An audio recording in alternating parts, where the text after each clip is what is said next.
დასავლეთმა შესანიშნავად შეისწავლა საქართველოს, მისი მენტალობა, მან დაინახა, კიდე გეუბნებთ არმენდა ეხა დეტალებზე, დაინახა რომ ქართველებს ყავთ ყველაზე გამყიდველი ინტელექტუალური ელიტა. კი, ფულზე გაიყიდებიან ეს არის გამყიდველი,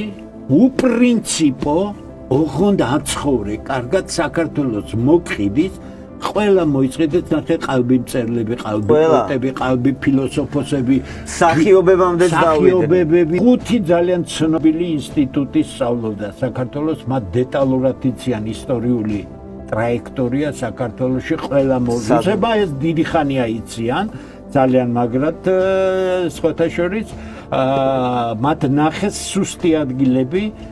მოუკიდეს ხელი განათლებას, იმიტომ რომ განათლების ფსევდოგანათლებით ჩანაცვლება არის შესანიშნავი ინსტრუმენტი, რომ ახალგაზრდები მოატყუო და ეს ყველაფერი გააკეთეს ქართველი გადაგვარებული ნაძირლების, ეგრეთ წოდებული ვითომ ორიენტაციის მქონე ინტელიგენციის, ინტელექტუალური ელიტის